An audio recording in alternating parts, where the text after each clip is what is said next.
सम्भाषणसन्देशसंस्कृतमासपत्रिकायां प्रकाशितानां बालकथानां ध्वनिप्रसारणम् इदं बालमोदिनी इति। कस्मिंश्चित् ग्रामे कश्चन निर्धनः मनुष्यः वसति स्म। तस्य नाम देवदत्तः इति। सः तत्पत्नी च दारिद्र्येण अत्यन्तं दुःखितौ आस्ताम्। तस्य उभौ पुत्रौ अपि आस्ताम्। धनाभावेन सर्वे कुटुम्बजनाः महता कष्टेन दिनानि यापयन्ति स्म।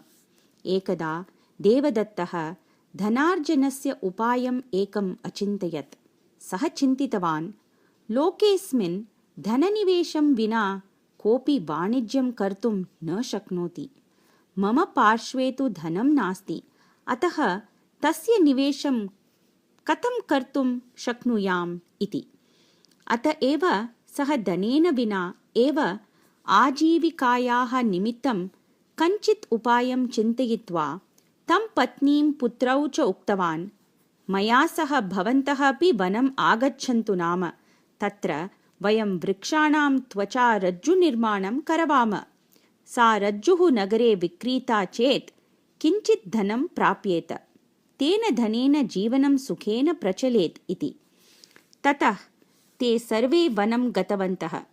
तत्र एकस्य वृक्षस्य अधः स्थित्वा देवदत्तः रज्जुनिर्माणम् आरब्धवान्।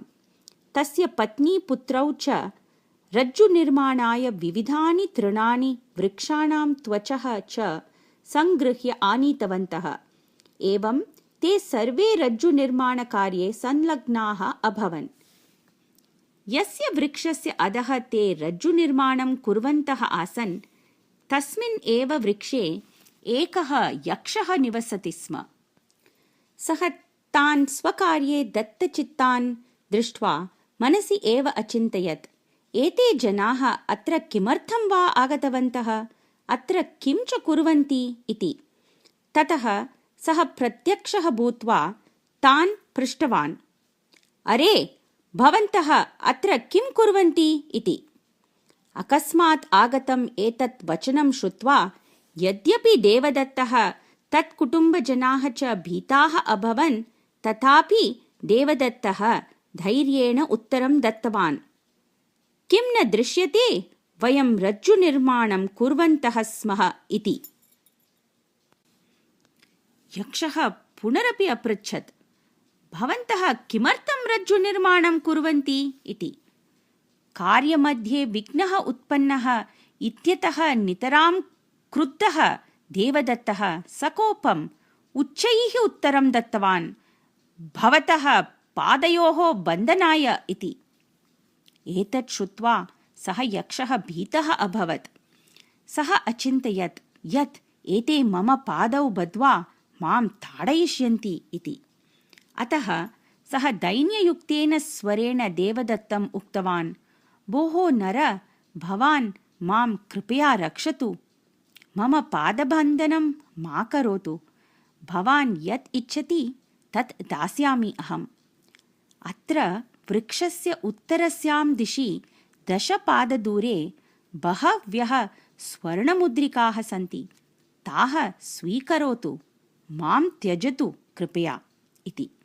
एतानि मनोनुकूलानि वचनानि श्रुत्वा नितरां सन्तुष्टः देवदत्तः यक्षेन सूचितात् स्थलात् धनं गृहीत्वा पत्नीपुत्रैः सह ततः स्वगृहम् आगतवान्। कानिचित् दिनानि अतीतानि। देवदत्तस्य दारिद्र्यचिह्नानि लुप्तानि अभवन्। तस्य जीर्णस्य गृहस्य स्थाने नूतनस्य भवनस्य निर्माणमपि अभवत्। एकं वाहनमपि तेन क्रीतम्। एतत् सर्वं दृष्ट्वा प्रतिवेशी मेघदत्तः कदाचित् तम् अपृच्छत्, भवता किं कृतम्? अल्पे एव काले एतावत् धनं कथं प्राप्तं भवता इति। देवदत्तः सरलमनस्कः आसीत्। अतः सः प्रवृत्तं सर्वं यथावत् उक्तवान्। एतत् श्रुत्वा मेघदत्तः अपि पत्न्या पुत्राभ्यां च सह वनं गत्वा तस्य वृक्षस्य अधः स्थित्वा स्वपत्नीं पुत्रौ च आदिष्टवान्। रज्जुनिर्माणाय तृणादिसामग्रीम् आनयन्तु इति।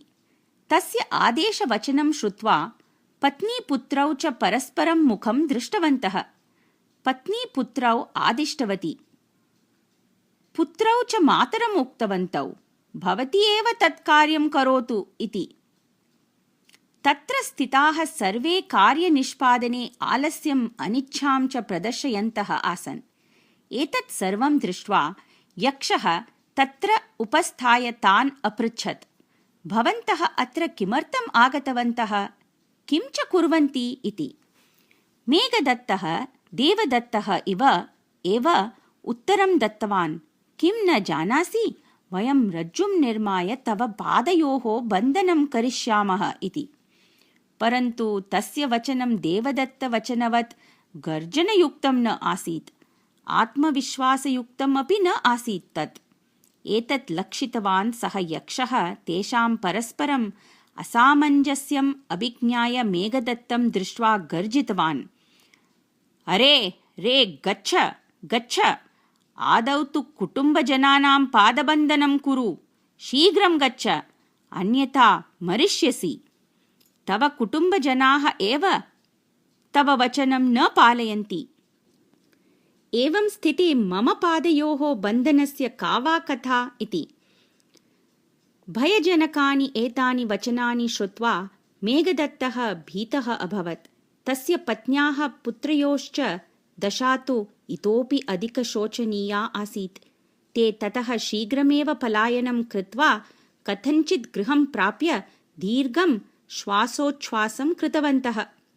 यत्र सुमेलनं भवति तत्र बहुसम्पदा भवति, यत्र कुमेलनं भवति तत्र अनेकाः विपत्तयः भवन्ति इति यत् श्रूयते तत्तु सत्यमेव।